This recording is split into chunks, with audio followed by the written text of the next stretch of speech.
welcome to the Wolfchase Toyota Insider of the Memphis Tiger Network. I'm Jeff Brightwell alongside Beth Harrelson, women's golf coach at the University of Memphis. And Coach, you're about to get back into action next week. We'll talk about that a little bit later, but first of all, recapping the fall portion of the season. Not bad. You had 3 top 10 finishes in the 5 outings, including a top 5 performance. Talk about the fall portion of your season. It was tough. We threw them out to the wolves. I had the roughest schedule I've had in the 5 years that we've been here, but I thought it'd be good to see where the girls are. I mean, you know, sometimes you just got to tee it up and see how it goes. And we had a tough time, but I think we matured a good bit. I think the spring's going to be fun to see how they've come along. And not only are you asking their golf games to step up, but mentally to have to step up and emotionally handle it. So hopefully we've matured a good bit from the fall and we're ready for a good spring season. Yeah, that's a good philosophy, I think, sometimes. I mean, just throw them out there. I mean, that's why you play, you know, go to the NCAA in Division I. You want to play against the best and throw them out there and, you know, see if it's a sink or swim type of deal. Well, it is. And with golf, I mean, if you and I play, we don't have to be on equal level to enjoy golf. And to be able to play competitively, it should not matter what the girl next to you or the guy next to you is doing. Whereas in tennis, you know, you're having to return the shots. So golf, you've got to be able to stay within yourself and to be a selfish person in a sense for that time that you're out there. You're cheering your teammates on from afar, you may wave your hand or something, but the reality is you've got to be focused on what you're doing. And so it'll be interesting to see. We start out with 36 holes our first day out, and so when you haven't played competitively for 3.5 months, it's tough to go out and you're at the course for 11, 12 hours straight. One of your players we're going to highlight from the fall, Alex Lang, several top 5 finishes, kind of highlighted by that 3rd place finish out of Hawaii. Yeah, she played great. She's been very solid, and I tell you, her last 6 or 7 rounds, she probably averaged. Let's go with like 73.8 or so.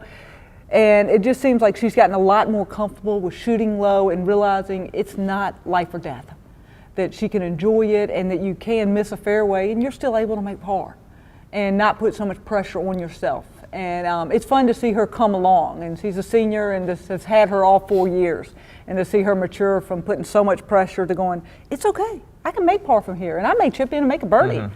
So she's handling that at a much better place. Is that the toughest thing to coach, even for NCAA golfers? Because I know for the recreational golfer, if I go out throwing the fairway, I'm trying desperately, and then you just start adding strokes because you make bad decisions. Is that still kind of a tough thing to coach, even to college athletes? Just do a little damage control. You've got 18, 36 holes, you're going to be fine. Yeah, I mean, there's times, you're going to throw a double bogey in there or something, and you've got to realize that you've got another 14 holes, or on 36 hole day, you may have 28 holes to come back.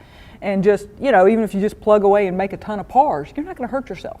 You're going to hurt yourself when you try to press too much and make birdie after birdie, and then you can run it by, and then you end up 3-putting, and then you get tense. So the hardest job, they come to us with good golf swings, the majority of them. They need a little tweaking here or there. Usually short games need to be matured, but most of it's just mental and emotional, is trying to understand how to let it go, and how to handle your emotions on the course. Well, you've put the fall session of your season behind you. You get ready for spring coming up. But talk about kind of that gap in the middle. I'm sure you've been able to be with the golfers since school started. Right. And they're on there a lot during the break, probably at the Flott Golf Center, getting in shots, working on the putting greens.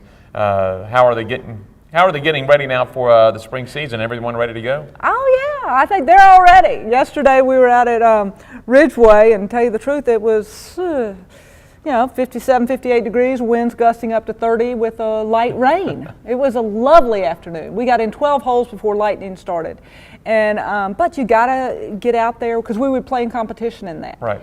And so we've been able to have a good amount of time on the course. It seems like Memphis this winter, the last few weeks at least, has been 2 or 3 good days, and then 2 or 3 bad, and then 2 or 3 okay. So we're able to get on the course when we can, and otherwise we're able to use the Frank Flott Center and go in and out as the weather allows. And some days we'll take a day off and then hit it harder the next day.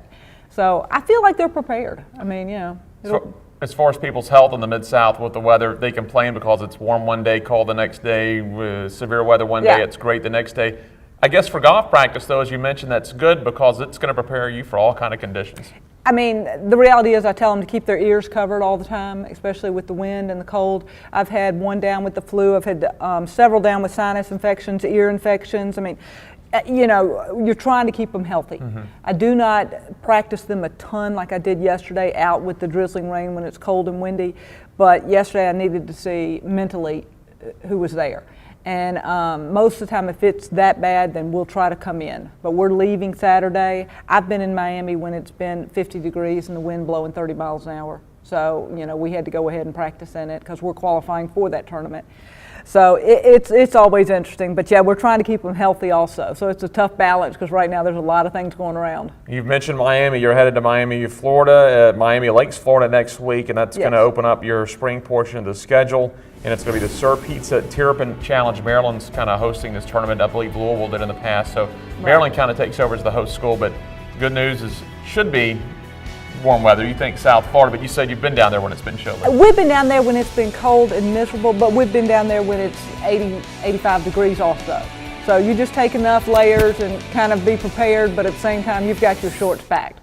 So, there's a reason we go to South Florida the end of February is we're planning on good weather. You talked about throwing the kids into the fire last year. This is another one of these tough tournaments. This isn't just a small regional tournament. There's going to be some of the best down there, and it's going to be a long kind of a grinded out tournament. I believe you get 36 holes the first day, 18 the second. Right, and then even putting the practice round in the day before, and the kids will want to stay after the practice round, and because it's warmer weather and get to practice more, and you've got to sometimes balance out. How much practice do you need when we know you've got 36 next day? And physically they're in shape for the 36, but mentally it gets long. So you have to learn to focus for a few minutes, as you hit the shot, and then as you walk, let your mind go a little bit and try to refocus. So there's always a balance there, and it's a lot of fun. But it's going to be a tough tournament. We've got a lot of Big East, Louisville, Cincinnati's there.